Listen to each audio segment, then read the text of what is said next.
Hello guys, what's up? So ngayon ay ituturo ko naman sa inyo kung paano natin i-connect ang data mula sa database papuntang DB Grid sa pinakamadaling steps lang para mabilis natin makuha yung mga data. So unang-una ay gagamit tayo ng database connection. So search lang natin database connection. At gagamit tayo ng FireDuck. Pangalawa ay gagamit tayo ng query sa FireDuck din. At data source ang pangatlo. So ngayon, mayroon na tayong tatlong component na gagamitin natin sa pag-connect mula sa ating UI papuntang database. So ngayon, ito ang ginagamit natin is Delphi 12, which is yun yung kapareho ng RAD. So ngayon ay i-connect muna natin. Lagyan natin ang connection. Driver ID, unang-una ay may SQL yung MS SQL yung gagamitin natin. Database ay yung nilagay natin buhay programa.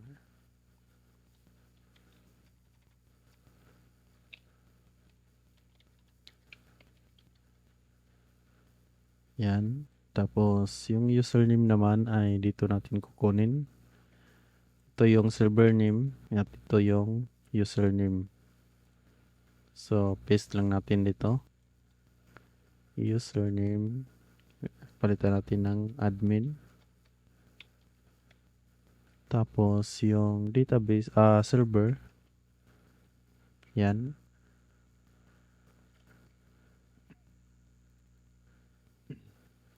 Tapos check natin kung connect na ba siya. Remove lang natin yung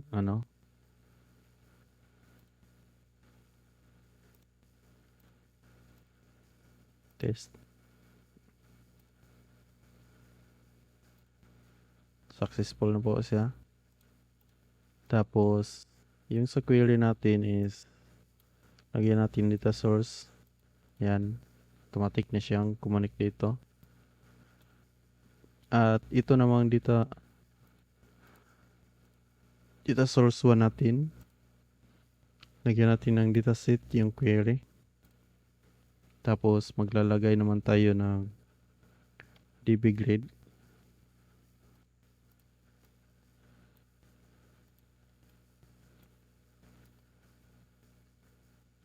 Yan.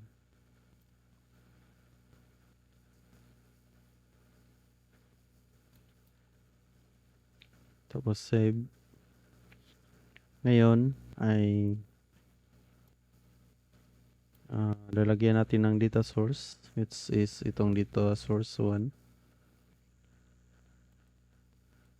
Tapos right click, column editor. Hindi pa pala, i-active muna natin to. Okay. Wait lang, check ko muna yung yung database natin. I-uncheck lang natin yung login prompt niya. Tapos lagyan natin ng query. So ang kukunin natin is itong nasa members na table.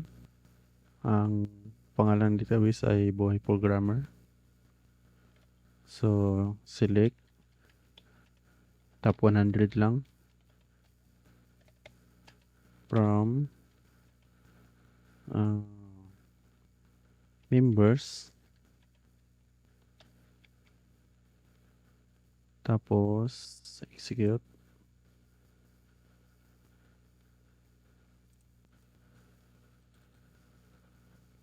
Try natin to yes na lang to. check.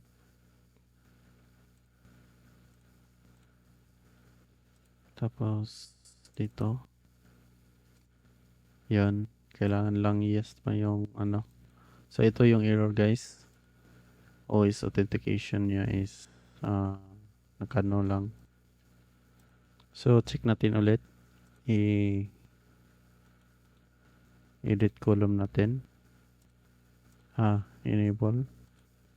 Yan, automatic na siya. Edit column, insert all. Tapos i-adjust natin yung mga width niya. Ito mga ano lang, siguro mga 30. Date created kahit hindi na to i-display. Okay.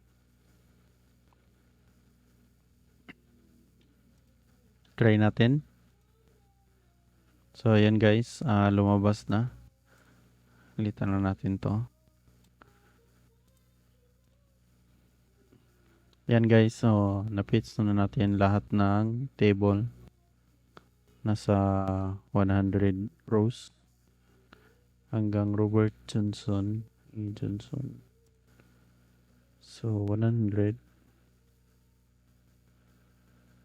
rows. So hanggang dito lang. Johnson. 100 rows lang. Female. Yan. So yun lang guys. Thank you for watching. At huwag kalimutan mag-subscribe, like at saka comment kung mayroon kayong mga suggestion. Huwag nyo na rin kalimutang pindutin ang notification bell para mas magiging updated tayo sa susunod nating mga videos. So ngayon guys ay lagi nyo lang pong kung may mga tanong kayo, lagi nyo lang i-comment para gagawa natin ng video kung paano natin resolvehin yung mga problema sa pag-program natin. Thank you guys. Thank you for watching.